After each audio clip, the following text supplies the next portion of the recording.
I'm Dan Rundy. I'm a senior vice president here at CSIS, and I'm the ringleader for this conference. So I really appreciate you all being here.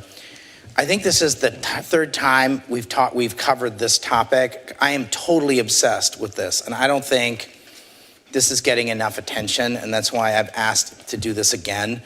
And so when Raphael Rameau, who is the CEO of DevTech, but he's also an affiliate here at CSIS, said, I'm concerned about the debt crisis in developing countries. I said, yes. I just think the world is a lot more complicated place than 30 years ago. So 30 or 40 years ago, Paul Volcker would have gotten a room and everyone would have been smoking cigars, and there have been Citibank and Manufacturers Hanover and JP Morgan, and it had been 10 dudes, probably 12 dudes in Paris at some thing called the Paris Club, or at the IMF, and they'd be all smoking. It'd be and they would figure this out for better or for worse.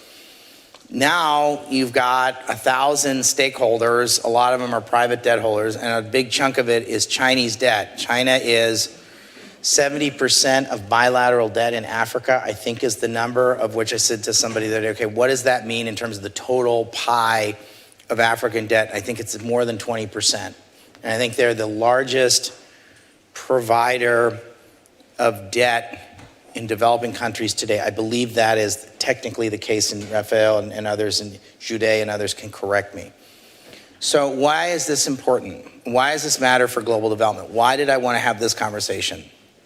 So there are an increasing number of countries in the global south that are spending more on interest payments to China than they are on basic education.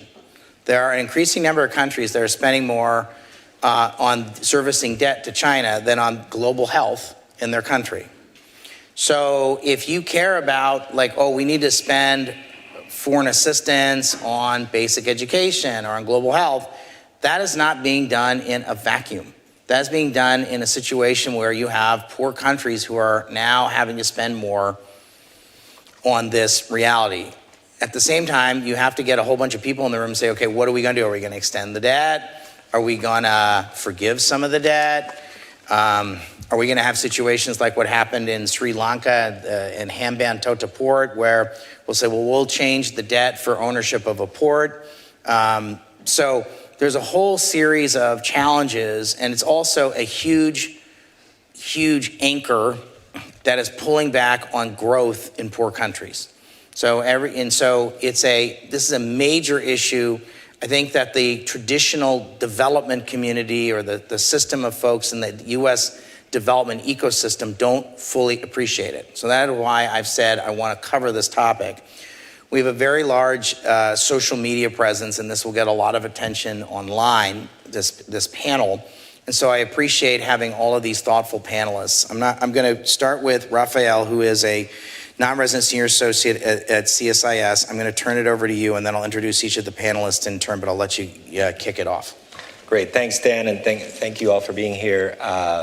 My interest in this topic is very simple. I worked at the fund for about 15 years, and I worked running a development company for about 10.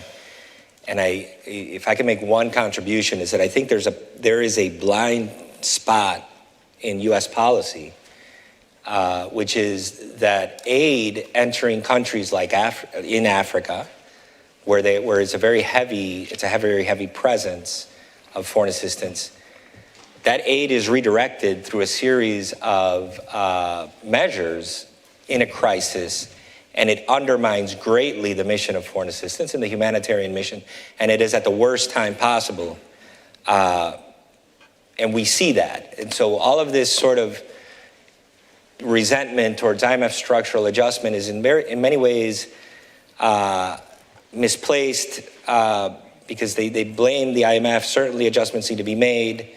But when one understands what is happening to foreign assistance, it becomes clear that foreign aid is part of what is being used to finance debt repayment.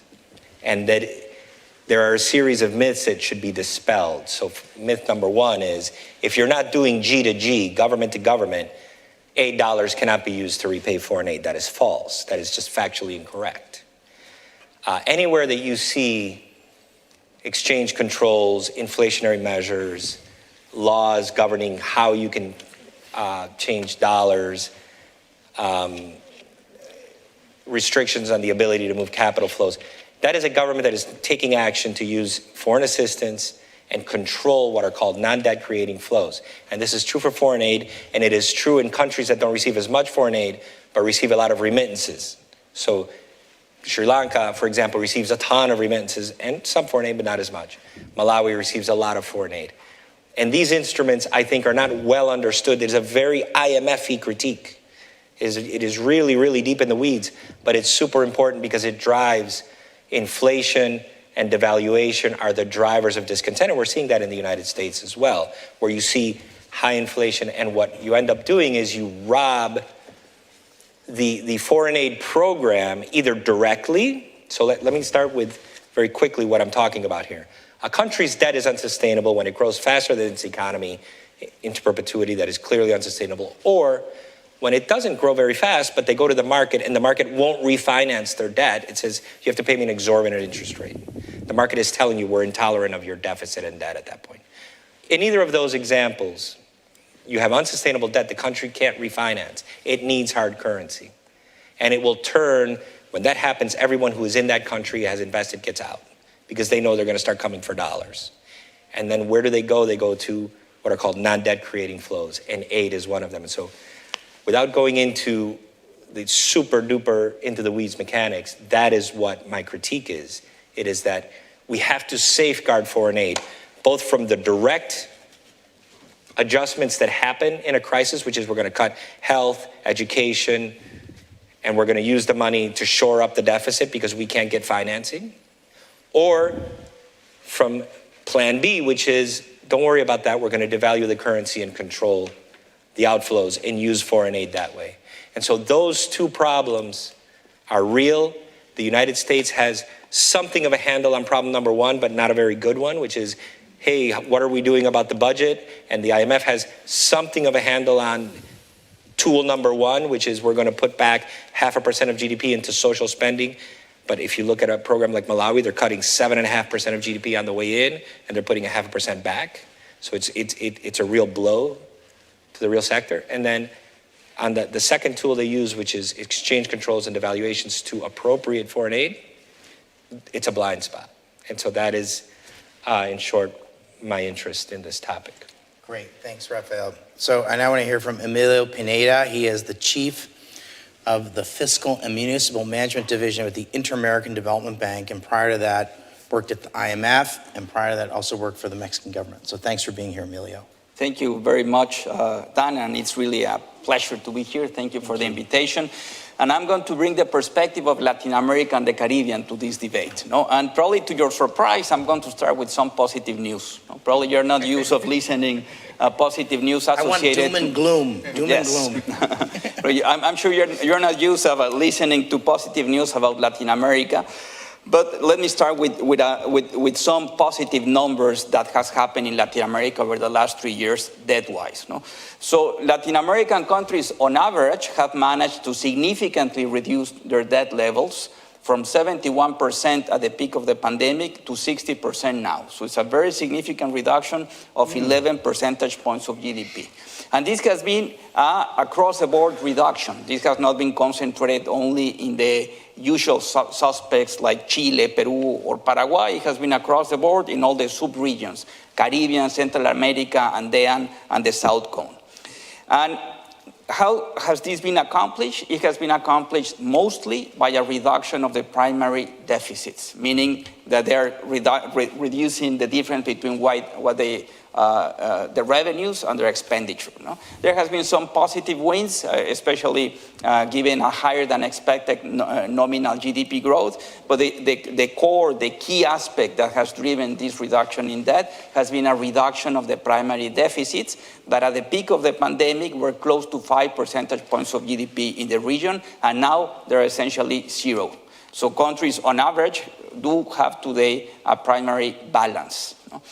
And this reduction in the primary deficit has been driven mostly by the phasing out of the COVID-related expenditures.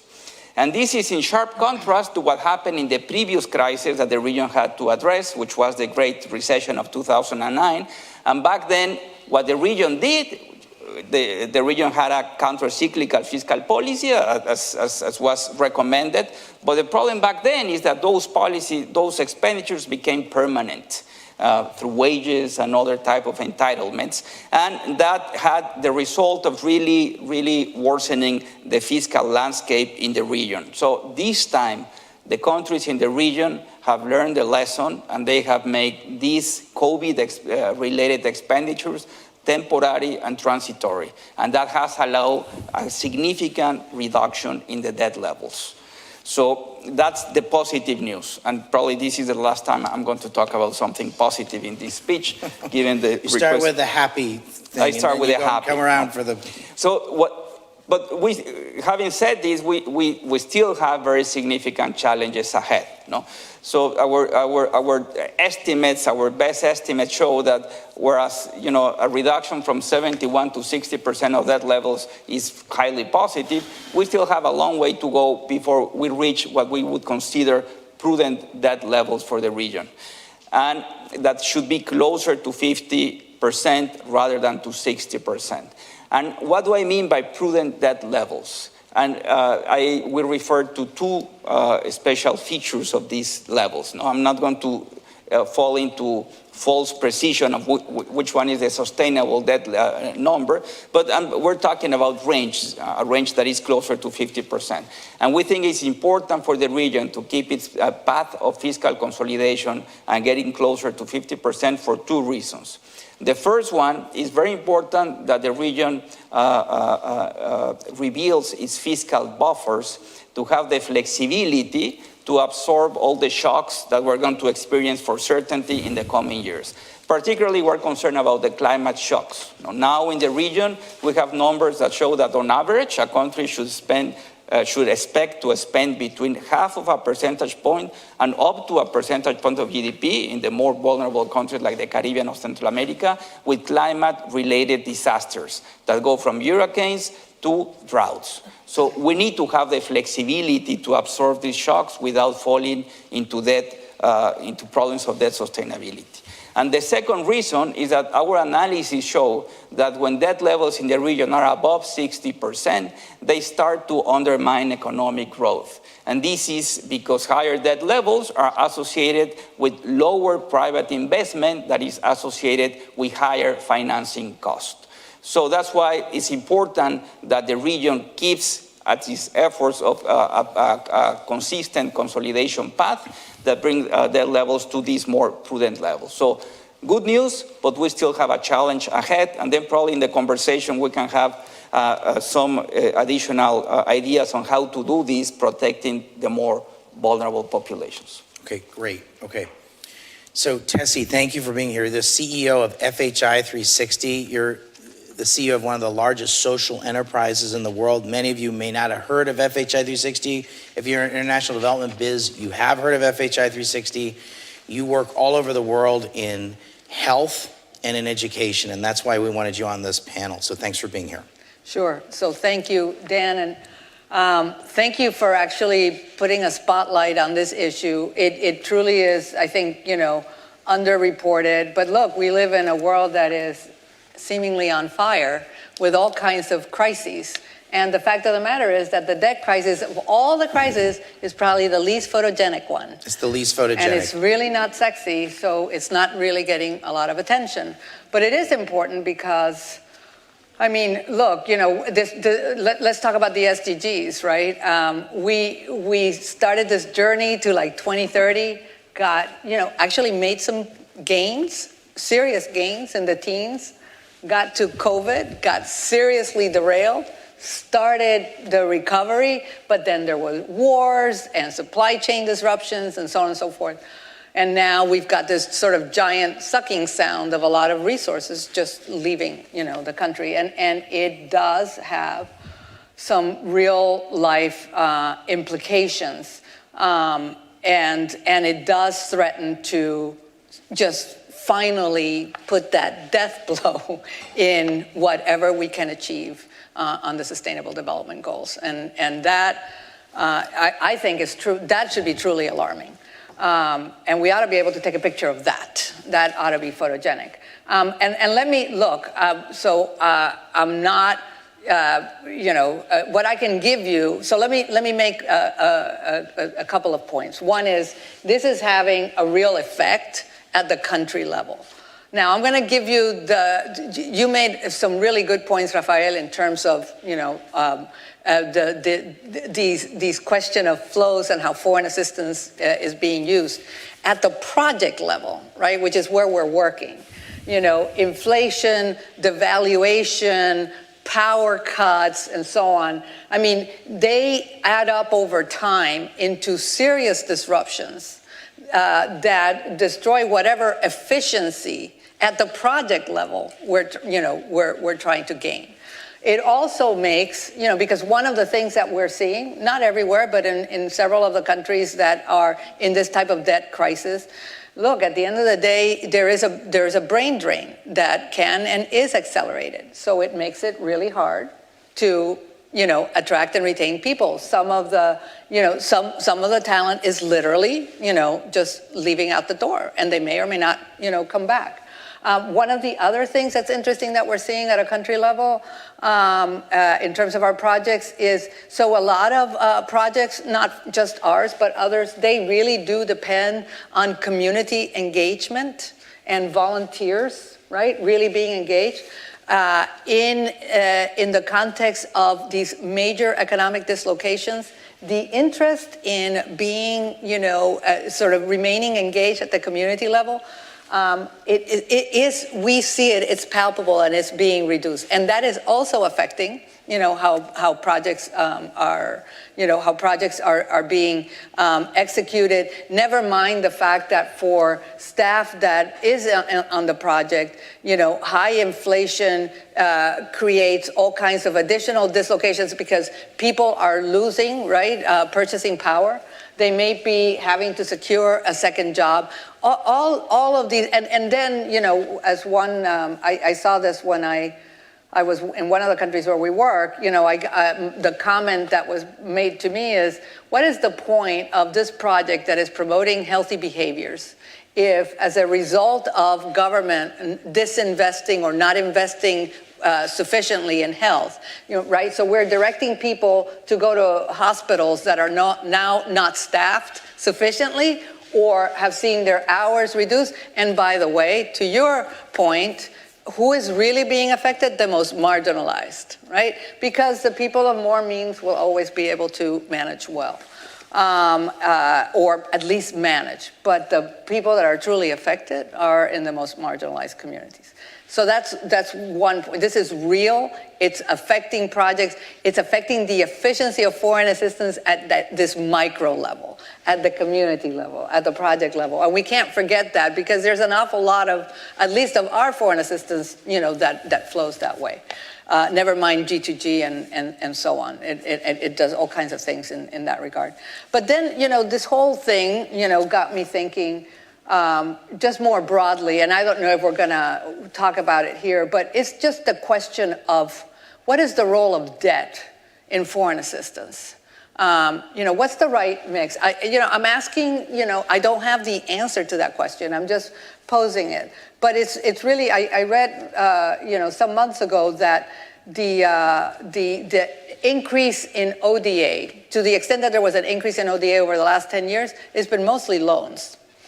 We're now having a conversation in this country in the context of Ukraine, but I think it's going to actually flow into, it's like, why are we doing grants? Why don't we continue to do, why don't we start doing more debt? and so never mind all the issues around the debt crisis. Is this the right time to talk about it? But maybe we should be talking about it.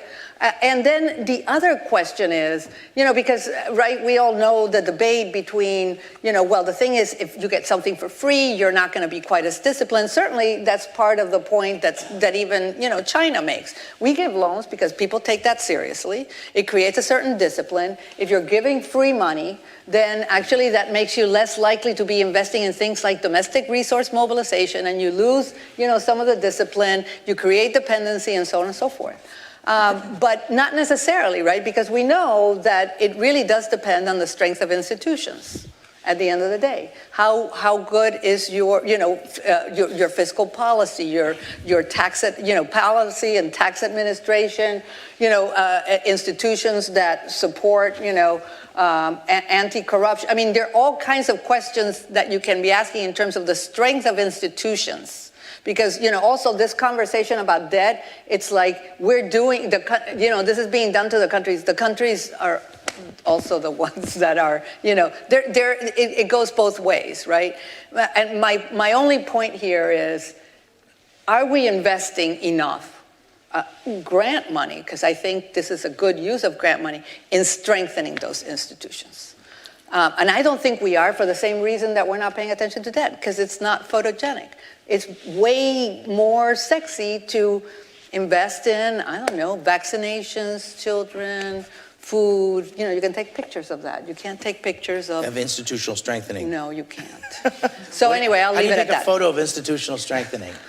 But this is a great point. No, I agree. And Tessie, I think so the U.S. used to be in the debt business until the 80s. Yeah. I'm guessing until, I'm going to say, the late 80s. Like AID used to be in the debt business. I don't know, and I'd have to go and take a look at this, if it was, maybe John Norris's book on the history of AID covers this. I wonder if it was a reaction to the debt crisis in Latin America in the 80s. Yeah. It could be something like that. In Jude, I think you'll have a view on this. And I think there was a period in the 90s, I think, where we were pushing countries through the OECD process to say, you should be giving grants, not loans. And so I think as a result, I think there was some of that. I wrote an article in Newsmax, which is a website that Republicans read, because I wanted to reach Republican readers saying, we don't need a Marshall Plan for Ukraine, we need a Lend-Lease for Ukraine, because I would prefer to give them a grant if that's what was politically feasible, but it's clear that as we're seeing in the debate in the House right now, that it may not be politically feasible. So my point in that op-ed was, okay, what year did the British pay back their Lend-Lease loan from 1939? And the answer was 2006. And I said, okay, well, if it was like a 10-year grace period and a 0.5% interest and a 60-year payback, okay, I think we could have a conversation about that. Anyway, so I do think it's interesting. I would not be surprised. I think also the remarks that Dalip Singh was talking about, a lot of the instruments he was talking about were different forms of debt. That was, in essence, I think, what he was speaking about earlier today. So I think you're putting on the table a number of interesting things. But the truth is, and the reason I keep wanting to talk about this in the last 3 global development forums is because it is not photogenic. It's hard to take a picture of it. It's hard to see, but it has a significant impact on the international development project, and why I've insisted on doing it. So I really appreciate the points you've made. Thank you, Tessie, very much. Jude, thanks for being here. You're a former public official in Liberia, but you're also a senior policy fellow at the Center for Global Development and well-known here in Washington. Thanks for being here today. I really appreciate you taking the time. Pleasure. Thank you. Thanks for having me. I think, the accumulation of debt obviously doesn't happen in a vacuum. At least in the region of the world that I'm most familiar with, what happened wasn't simply the stock of debt. It was also the pace at which that debt was accumulated. After HIPC, the Highly Indebted Poor Countries Initiative, a lot of countries, I think 33 countries in Africa had their debt forgiven. And then in the next, say, 13 to 15 years, the debt was basically back where it was before, or maybe exceeded that. There's a reason for that, though. I mean, we're the fastest growing in terms of population in the world. After 2035, I think the cohort of the labor force growing. Africa is going to be one of the few regions where that's happening. So the growth in the population meant that what infrastructure existed was built for a population significantly smaller than that. And so that infrastructure is overwhelmed. And it's almost impossible. Actually, I'm going to go on a limb and say it's impossible to build a functioning economy without infrastructure. And the absence of infrastructure meant that most countries couldn't actually deliver. The second thing is last year, in 2022, UNCTAD released a report that showed that 65% of the continent's economies depend on unprocessed commodity exports for more than 60% of revenue. So it means that the terms of trade, what we get from trading, is significantly less. The IMF recently released another report sort of evaluating the evolution of the relationship between China and Africa, and it notices the same thing, that Africa's exports to China are primarily unprocessed raw materials, and Africa's imports from China are all processed goods. So there's always a trade deficit. We are exporting things of less value and importing things of more value. So the debt question becomes a very important one, because the World Bank noticed that after the pandemic, the poorest countries in the world, or the poorest in the world, bore the brunt of it. They lost more income than the richest. So how do we resolve this? And now the fiscal space for most of the countries in the region is significantly closed. So the debt question comes on. So if we begin to think about how do we, because we can't spend the last 10 years complaining about Chinese debt and then transition to debt ourselves, unless the debt we transition to is significantly concessional, or significantly generous, very long repayment period, low interest rates.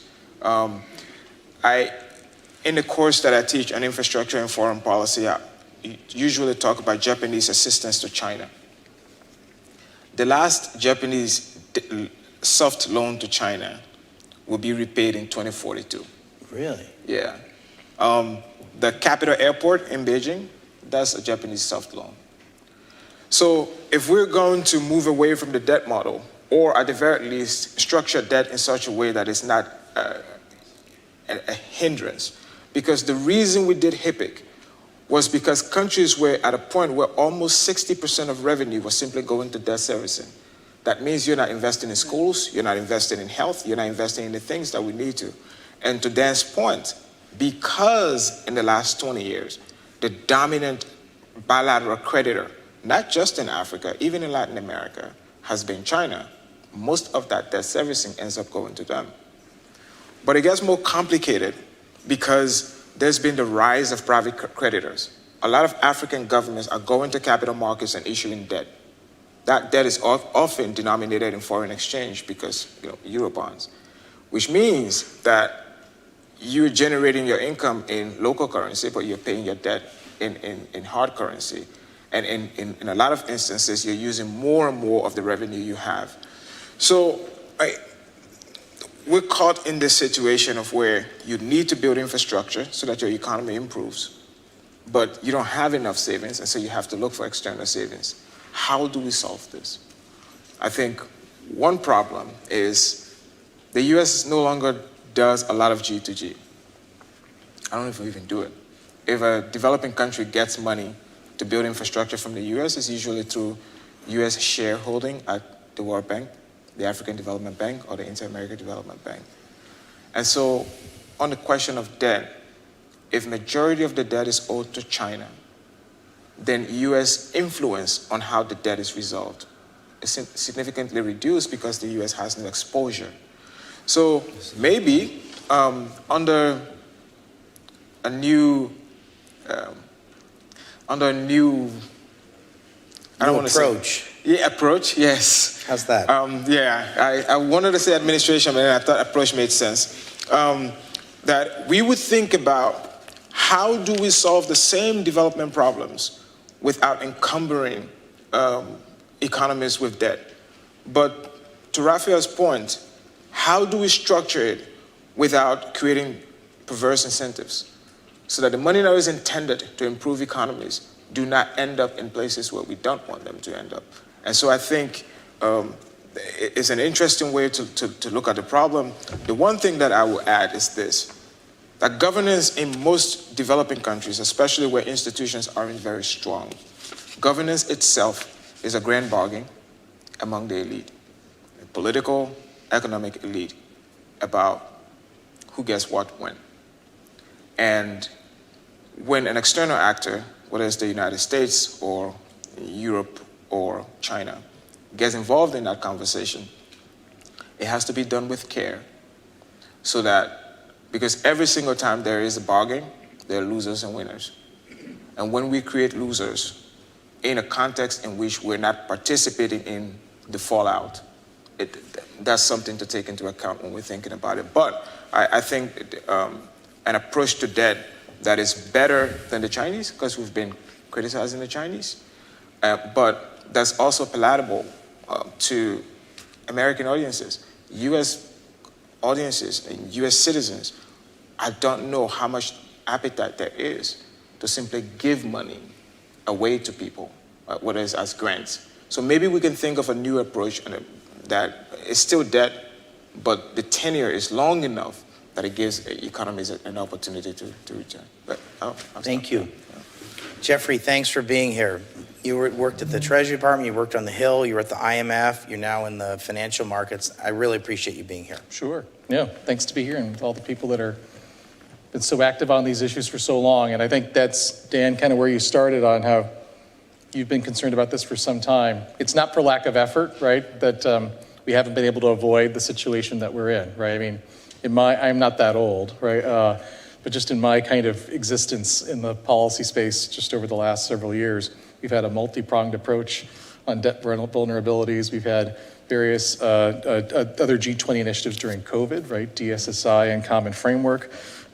We've had changes to the IFI's own policies and the IDA replenishments, the non-concessional borrowing framework, and other mechanisms to try and incent the right behavior and balance the mix of grant assistance and loan and all that, and yet we still kind of are where we are. And so what I have to kind of think about is, well, why are we here where we are?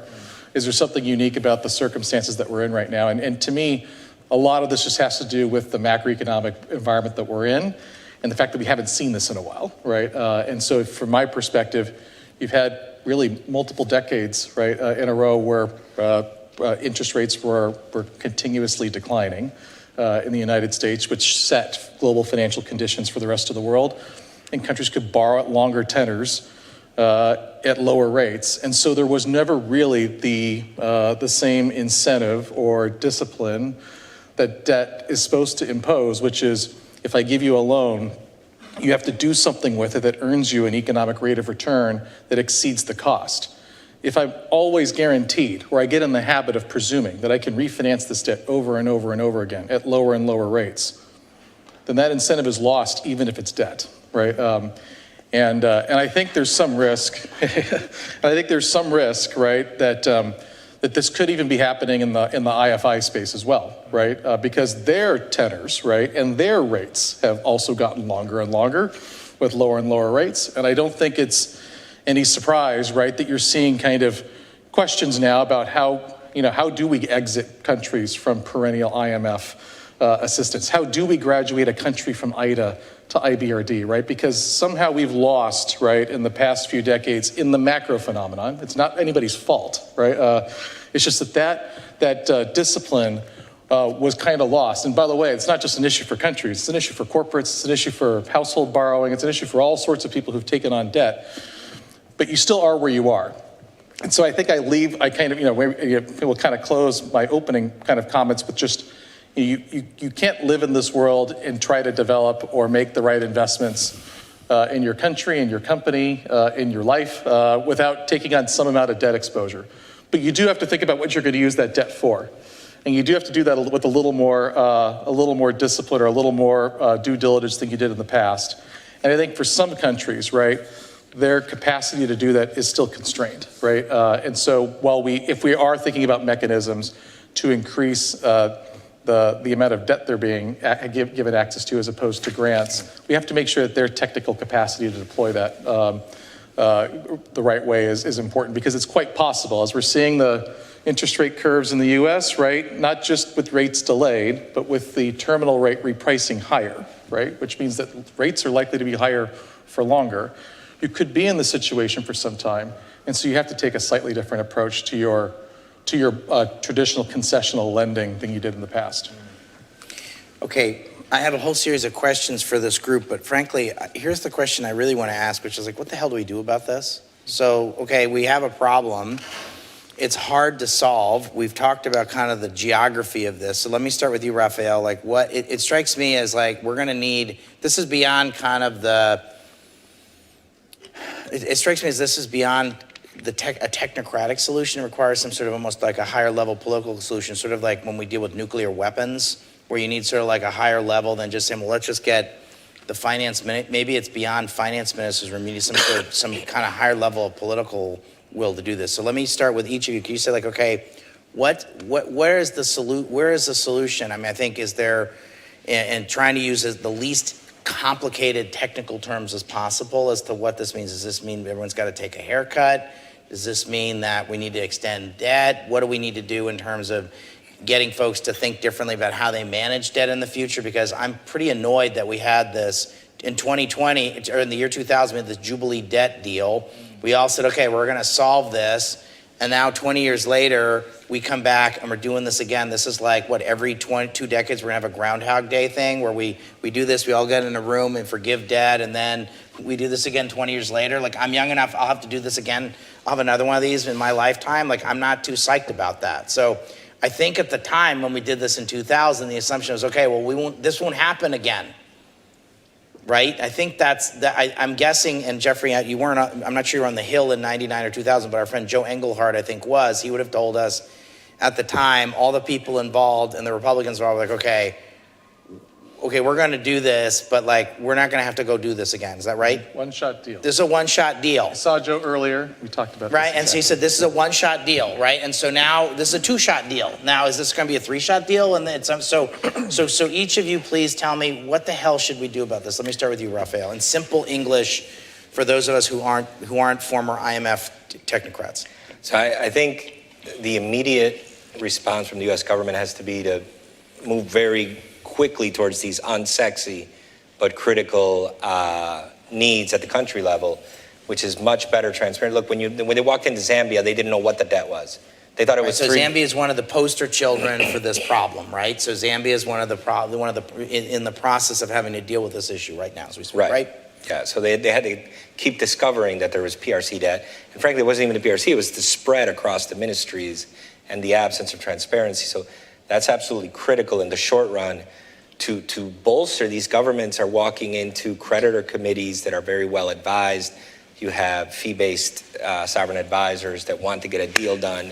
You have the world's most sophisticated ministries of finance and lending institutions on the side of the PRC, commercial lenders, Eurobond holders. These are not simpletons. And so you have to, as a U.S. government who is investing grants into this country, understand you have to protect your investment, or it will be used as a funding source. That is for sure. In fact, it is written into the documents of the IMF, where they say, go get non-debt creating flows to build reserves, and once you've built reserves, I'll give you a program. What do you think those non-debt creating flows are? They are grants or remittances. I don't know how else do you get money in a country without debt? So should we stop? Should some of these countries stop? Should they have some kind of a renegotiate? We should renegotiate the terms of this debt. Well, look, yes, should China take a haircut on its debt? Absolutely, but the stakeholder, like, no one in the creditor committee is representing Tessie's interests, because I could reconstruct her aid program as a very highly concessional loan, and the United States would trigger a lot of the bail-in clauses, because it would be one of the largest. When they go to restructure a loan, they say, hey, gang, there's 6 of us up here. Let's take a vote. Who wants to take haircuts? Well, imagine if I'm the one who's putting the most dollars in, but I give it away as a gift, then there's only the 5 of you who are lending, and none of you want to take haircuts. Well, I'm taking 100% haircut. It's called a grant. And so had it been a concessional loan, we would be doing bail-ins. We would be lending into arrears. We would be doing a bunch of things, which we don't do right now. And that is the crux of where the U.S. has to play defense. So they have to play defense across a bunch of second best tools. And what are they? They are use your whole of government. So you have DFC in there, you have Treasury, the IMF and the World Bank at the end of the day. We have our votes at the Treasury. We are the largest IMF shareholder. and the IDB and the World. Exactly. You have to get on the side of the sovereign and improve their ability to do negotiations, to do transparency. Let's find out where the debt is. It is always a good reminder that some of our best researchers in the world, Carmen Reinhardt, to give it an example, is doing research just figuring out where China lends. Just knowing the debt volumes, knowing who holds them, knowing the terms of these deals. How concessional is it really? Yes, they lend quickly, but they lend at 4% over 10 years.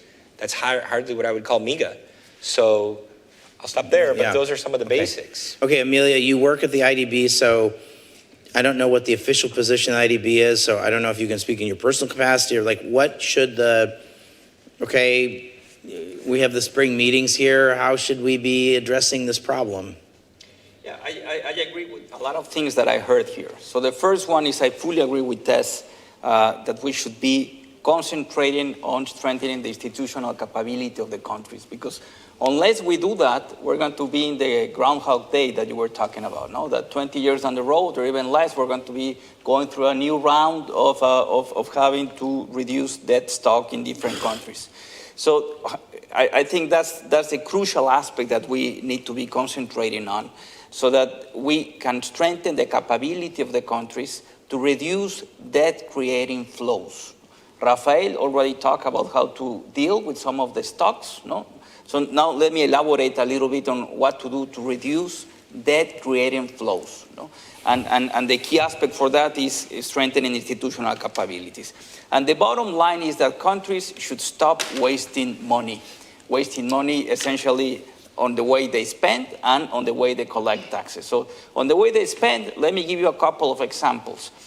We at the IDB, we have estimated that countries in the region waste around 4 percentage points of GDP.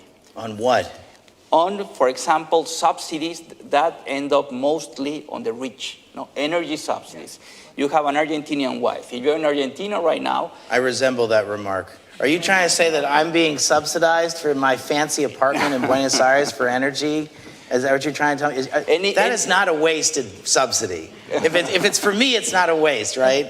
But yes, I take your point. No, but what I'm saying, a rich person in Recoleta today, in the nicest neighborhood in Buenos Aires, their energy bill is $8. It's a joke. It's a total scandal that I'm paying that. I'm paying $8 for my electricity bill in the fanciest neighborhood in Argentina. What the hell? That is a waste. No. It's a scandal. And that's over 1 percentage point of GDP, and that's replicated across the region and across countries, also in Europe, Germany. A lot of places are having issues with these type of subsidies that are a waste. No? So another example. Remember, as I said, it's a waste for everybody except for me. But yes. But I take your point. Yes. Another example is procurement. No, if we were to have more efficient procurement, we could also have a lot of reduction in spending and in inefficiencies in the prices that we get. So if you did an e-procurement or you did a wider competition, and you just didn't just buy it from your favorite crony capitalist. Exactly. You can get haircuts on the price of around 20%. So those type of things can really have very significant savings in the region, and I'm sure that's the same case for Africa. I'm not really familiar with Africa, but I would bet that it is across the board. And on the revenue side, we have a similar type of waste. And let me give you another example. You know that the VAT is the most important tax in Latin America. The VAT is like a sales tax. You don't have a VAT here in the US, but it's a consumption tax that you pay every time you buy something. But because the perception is that the VAT is bad for poor people, there are a lot of goods that are exempted, essentially food, medicine, or education. No? And exempting these goods is costly. No? The cost in the region is around another 2 percentage points of GDP. But once again, guess who are the ones that benefit the most from these exemptions? No? the same guy that benefits with an $8 electricity bill. So out of the 2 percentage points of GDP or VAT exemptions, 70% of that goes to the richest 40% of the population. So what we need to do is we need to exempt people, not goods. So to make sure that the people that are at the bottom 30 percentile of the population, they don't pay any VAT. And the ones that are at the top, they pay VAT for everything they can. And we can do that nowadays through the digitalization of tax administrations. So my friend Catherine Baer, who's at the IMF, and she's Yes. sort of the tax, this is the wrong term these days, but she's the tax czarina at Yes, I know it's a very well. poor term, but I said, okay, Catherine, what's the bare minimum? Sorry, I had to ask. Like, what's the bare minimum to collect in GDP per capita of taxes? She said 20% is sort of, you want to have a functioning state, you need to collect about 20%. So I've been to a number of Central American countries where there was a year in the last 10 years where Guatemala collected 8%. Exactly. Is that correct? GDP per capita. Yes. That is not, you cannot pay cops, you can't pay teachers, you can't Exactly. build a road, you can't have electricity with 8%. Exactly. At the same time, in a lot of Latin American countries, because I lived in the region, the feeling is, well, only stupid people pay taxes. And so when my wife and I bought our apartment in Buenos Aires, and we had to pay the VAT on the paint, with Mr. Painter guy came to kind of paint the walls of our apartment. We got married, and she said, well, we want to pay VAT. And he looked at us like we were morons, right? And he gave us receipt number 3 or something, literally like they'd never given out a receipt. And it was like, well, we got to be kidding me. So I think there's also, I think, a social contract problem in a lot of these societies where, so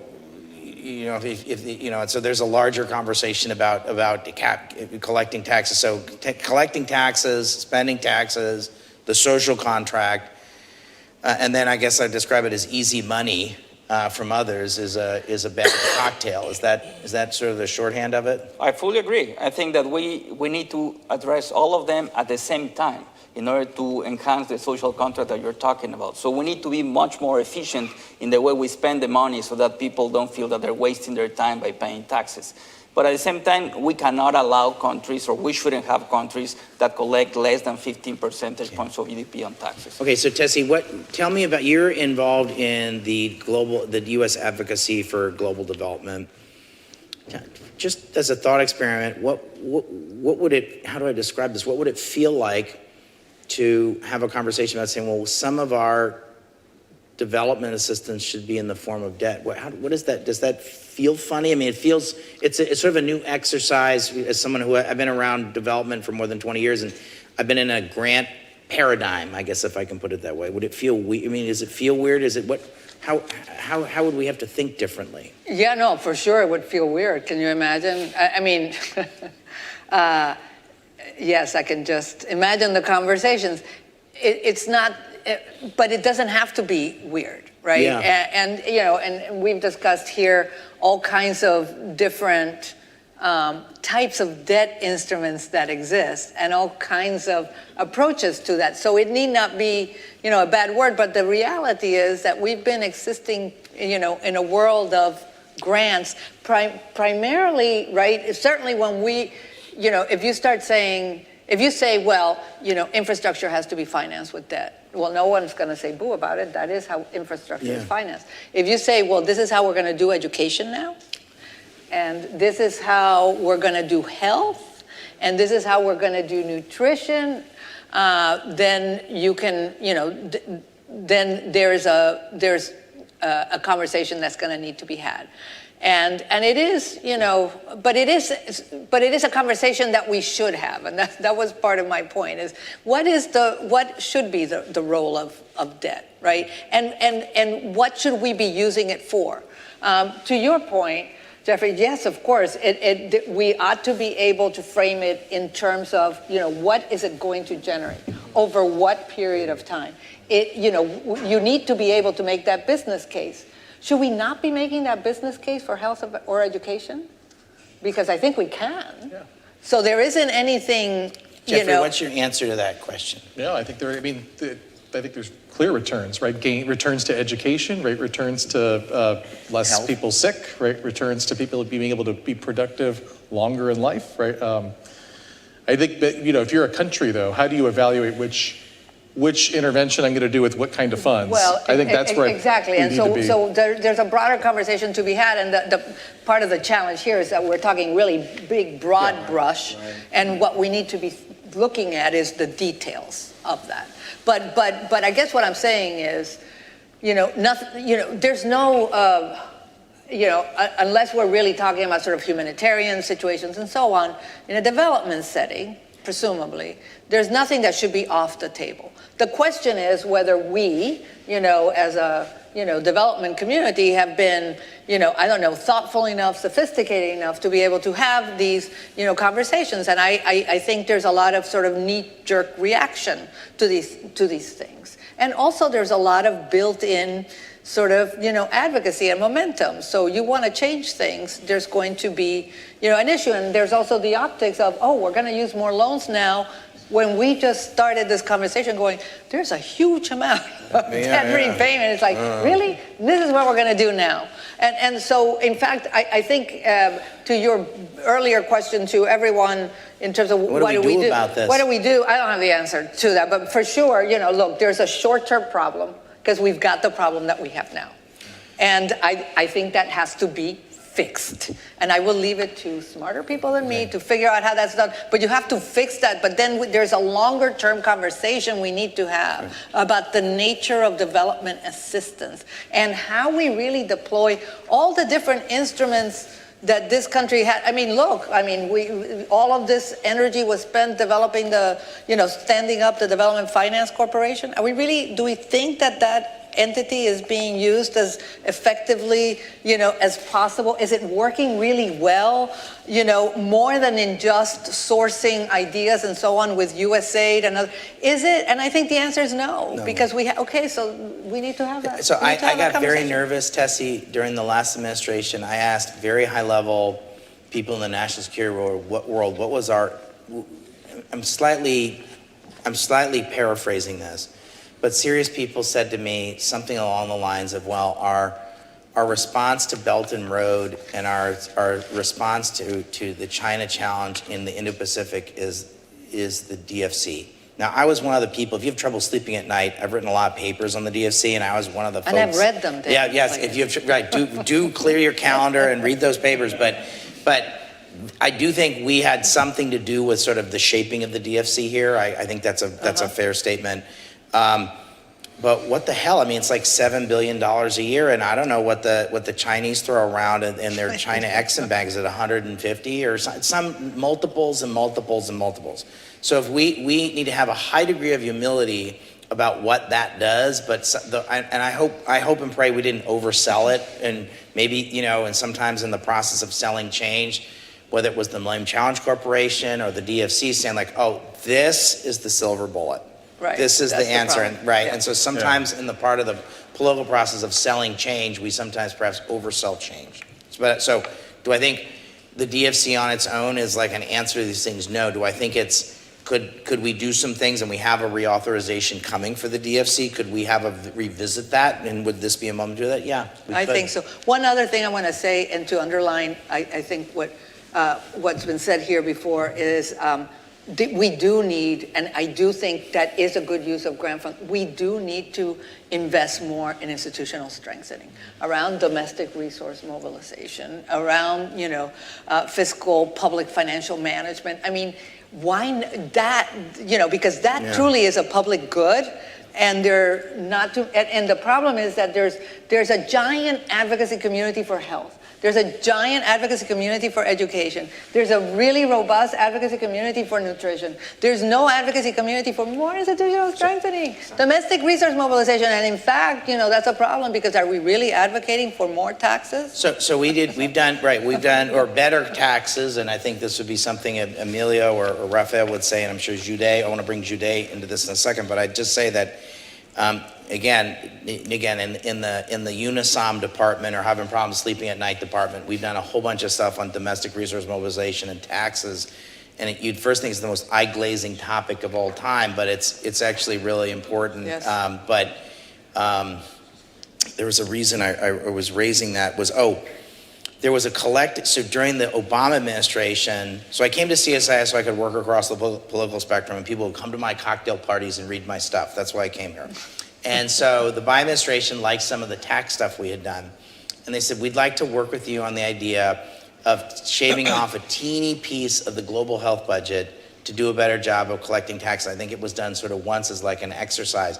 And there was a collective freak out from the health community saying like, you're taking my rice bowl. And I was like, well, wait a minute. And instead of like, okay, you're spending $1 billion of foreign aid on global health, but if we do this, you're gonna get $2 billion or $3 billion more of tax collected to pay for global health. Wouldn't you want that? And it's like, yeah, but I got private schools to pay in Northern Virginia. Like, I'm trying to be a little cynical and swampy, but I'm sure that's not what the argument was, but I could understand that there may be a direct link to what I just said. But I would just say that, like, come on, like we're gonna have to kind of think beyond sort of like our own provincial thinking about like, well, I got my contract and I'm doing this. And actually, like, I don't know, what percentage of, and in Jude, you could probably tell me, but what percentage of basic ed or what percentage of global health does US grant funding pay in Africa? I'm betting it's like less than 10%. Maybe it's 5%. I don't know. Okay, but this is a good question, right? I think if you ask people in Washington, our theory of change is it's 80%, right. It's 90%. But I bet, and it's an unfair question, Jude, getting you cold because I don't know the answer to this either. And so my thought is, I bet it's like, and maybe this is an exercise for my very able young people I'm looking at in the audience to say, okay, let's do a little homework on like, because I think the theory of change is the 9 billion. I don't know what the global budget is for the global health budget is in Africa. But if we look at our Africa spend just in the U.S. government on global health, I bet it's like 8 billion, más o menos, but I bet it's 80 billion. I bet it's 10%. And I bet in basic ed, we have a special slug of money, it's $1 billion. Now, how much is basic ed is spent in terms of taxes collected in Africa? I bet it's 20, 30, 40 billion. But you'd think that $1 billion is 100% of the budget or something, and it's not. So I think we have to have a different understanding about that and have some humility about whether it's the DFC or a basic health earmark as the lingo is used in the 150 account business or our global health spend. Folks, we are a minority shareholder in somebody else's movie, right? Okay, so Jude, so let me go back to the question I asked the other folks. Okay, you were in government, you were a high-level minister in Liberia, you've thought a lot about this. We've talked about this as a problem. What can we collectively do about this? Because we've been having this conversation now for 2 or 3 years, so I don't think it's a question of like resolving this from I think the technocratic answers are there. What do we do about this? And here's a question, and I'd love other people to answer this question too, who needs to be in the room to solve this problem? So that's where I was going. So to Jeff's point, it's true that when capital is cheap, people take risks because the cost of failure is low. We saw that here during the low interest rate environment and stimulus money, people investing in meme coins. And because capital was really, really cheap. And so how do we instill discipline in people taking on debt? And I think this is one of the things we have to tackle. And the best thing I can think of how we do that is sort of like how MCC is structured. MCC rewards governments for good governance. There are 20 governance indicators. You have to pass 10 of them. Among them, the control of corruption to get an MCC compact. So if our lending terms are more generous, then they should be generous to places where people are actually serious about public financial management and other issues. So I think that's one way. There is a model, what we do with MCC, something that provides incentives and rewards good governance, and that's one thing. The second thing is who should be in the room. Over the last 20 years, like I said, at least in Africa, 72% of the bilateral credit is China. How do you have a conversation about debt without China? There is a world, there are certain things in which China is a strategic competitor, and in those places we ought to compete. But there is a place, especially when it comes to global public goods, like health, like issues like debt, where China, there has to be a path to collaborating and cooperating with China. So there is no way to resolve the debt question without a substantive role for China. And, it's going to become harder and harder to ignore a $17 trillion economy. China is. It's right? their economy is $17 trillion. Yeah. And I mean, They're part of the furniture. Yeah. So they're big enough, too big to ignore, but they also have an outsized role when it comes to debt. And why is this important? Because as I noted earlier, that China is regime agnostic in terms of its engagement. China doesn't care if the country has a democratic government or if it has a junta. As long as there's a government in charge, they're going to deal with them. Last week, or is it this week, China extended $400 million to the government of Niger. That's the coup plotters who are now running Niger, $400 million, a 7% interest to pay back in 12 months. Right? For Niger, that's horrible. I mean, in terms of the universe of deals that are built, that's a terrible deal. But for the military junta in Niger, that's the best deal on the table. So if China continues to extend these loans, in places where we have programs, you have to remember, before the coup, Niger and Benin had qualified for an MCC regional compact to build a highway between the two. That project is stalled now. So this is a place where the US had significant engagement. So a world in which we try to address the debt issue without a substantive role for China is one in which I doubt how much success we're going to have. So one is provide incentive for the quality of governance and institutions. And secondly, we have to expand the table so that all of the relevant players are actually at the table. Okay, so Jeffrey, if you were back at the Treasury Department, you've served on the Hill, you've been at the IMF, you've also been in significant policy-making roles at the Treasury Department.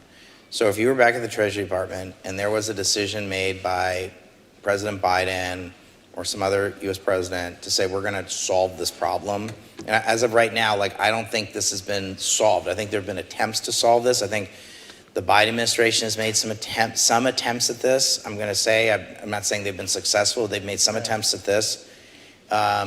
There's been some attempts by David Malpass when he was president of the World Bank. There have been some attempts, if you ask me now, we had a very fine deputy managing director at the IMF before, who I think would, if you were still there, I think maybe it would be different, but I just think that there have been attempts by the IMF to do this. So there's been this thing called the G20 saying, so everyone put their cards on the table and say who's got what debt and what's the collateral and what are the terms. And so there's been that exercise. Who needs to be in the room, and what does a grand bargain look like to this problem? And who would you need to have in the room? And does Joe Biden need to call Xi Jinping? I mean, I've always thought this is sort of like nuclear weapons stuff, that this is beyond sort of a spring, the players who show up at a spring meetings. It's sort of my view. I don't know, maybe I shouldn't be on the panel. If I had all these great ideas, I know, right? I would have fixed it when I was at Well, the this fund. is like a think tank employment program, right? More research needed, more research needed. Yeah. I mean, I think there's been a lot of attempts to try and figure out how do you reinvent the Paris Club in the G20, or how do you, and there's various permutations of different multilateral efforts. In my view, I think we need to recognize one thing, we all got to kind of buy into it, right? Which is one, if you want more debt in the world, right, and you want the markets to finance that, because that's ultimately who's going to be, there may be guarantees, but it's still a World Bank bond, right, being issued in the market that we or another bank are helping them place, right? And so there is a private sector interaction, right, that is occurring there. You need confidence in the restructuring mechanism. That's a prerequisite for commerce in the United States, right? The reason why we have a bankruptcy code is actually not so that we can punish people. It's actually so that we can give everyone the legal certainty so that we all take the risks, right, that we want to take and finance the enterprises that we want. And if you don't have that, right, and maybe I will get into trouble for this. I mean, observing what happened in Puerto Rico, right, where there was a presumption that there was no way to ever lose money because legally you could not restructure it, right, leads to all sorts of problems when you eventually have to get there and sort it out, right? And so I think figuring that mechanism out now, even if it's painful, right, and getting it right, even if it takes longer, right, is incredibly important. And it's even more important if you're going to use debt as the tool, or you're going to rely more on that tool in the future. And wherever we end up, we have the system that we have at the moment. And I think there's been incremental steps, and there need to be more, because I don't think it's going to be one big grand bargain at this point. The IMF, So Zambia's its own problem. The fund recently, Sri Lanka's its own. Yeah, the fund recently retooled its lending into arrears policy. I have to admit, I haven't read the big document yet on that, so that was just earlier this week. But I think, like, having invoked that policy when I was at the IMF, right, you have to look. Could you just explain to Earth people, what does lending into arrears mean? Basically, it means that you can't make an IMF loan to a country if that country is in arrears to an IMF member. Right. That's the current policy. Yeah, and then there's official arrears and there's private sector arrears, technically. So it gets a little more technical. But the reality is, right, is we have to use the multilateral system that we have and its rules, because there is no bankruptcy court, right? There is no other. We have to use the collective action clause process in private contract negotiations, which has improved but is not there yet. And these need to be the things that we have to just have way more technical discussion on, right? The details, right? So that you can get a clear framework of how this is supposed to work. Because there's no way you can expect debt to transpire as a development tool if you don't get that right. So I know we're in an acute problem with countries who are in debt distress now. But if you want to use debt to help advance your development down the road, I think you need to get this right. Okay, so sorry, go ahead. Yeah, and the second thing I think is, and this is just more for U.S. policymakers, is the last 5 years has really reminded, or should remind, people in the United States that we have an incredible responsibility as stewards of the U.S. financial sector and the U.S. economy to run the macro in this country right? We run this thing too hot. It has problems for the rest of the world. We raise interest rates in this country. Yeah. Tell me how fun that is for the developing world. Or we borrow, right? I mean, if the macro story of the COVID borrowing, right, is the Fed drops rates to zero, right? There's a dash to cash. The cash is treasuries. The Treasury auctioned lots of debt so they can fund and bridge incredible amounts of consumption in the United States, right? So that's a massive withdrawal of capital from the rest of the world, put into the ground here in the United States, or spent. That hasn't been replaced, right? In fact, if anything, it creates an ongoing obligation for the countries that had to borrow to now service that. We don't think about that, and I'm not saying it should be a primary concern, right, when we are deciding economic policy in the United States. But I think it's something we have to be more aware of, because we've now been through a few instances where the macro of, because we are the issuer of reserve assets and we largely dictate the conditions for financing in the world, we have this responsibility that extends beyond our borders, right? And so I think some sensitivity to that and what running our own macro right should just be a little more of a priority from an international perspective. Right, so Jeffrey, let me just press on the point that Jude made, which is, we can't ignore the $17 trillion economy and the fact that China is a major lender. How should the U.S. engage China on this issue of debt in emerging markets or in developing countries? Like, I don't think it's without lack of effort, right? I mean, I think there's been incredible There have been multiple attempts. So when you were at the Treasury 5 or 6 years ago, you were having conversations about this 5 years ago. Yeah, and look, I think there's been some incremental progress, right? I think that's, but the challenge right now is the problem is accelerating faster than the solution is falling into place, right? In a G20 or a multilateral sense. And so you have tons of people talking about we need timelines and benchmarks and things like that. But ultimately, I think it's there's a situation that we're approaching here, which is every country's going to have to live under the same rules at the end of the day, and we're going to have to, if the U.S. is going to get back in the business of providing debt finance, whether it's to Ukraine or others, it should have a very keen interest, right, in what that framework's supposed to look like, and it should make sure that all these other countries are bound into the same framework. Okay, we're coming to the end of our time. I want to give anybody a last dib. Jude, do you want to make any last comments? Give you a chance. Not really. Okay. How about you, Amelia? Do you want to make any final comments? No, I think it's been a fascinating conversation, and thank you very much for the opportunity to be here. Okay, well, let's end it there. Please join me in thanking the panel. Good.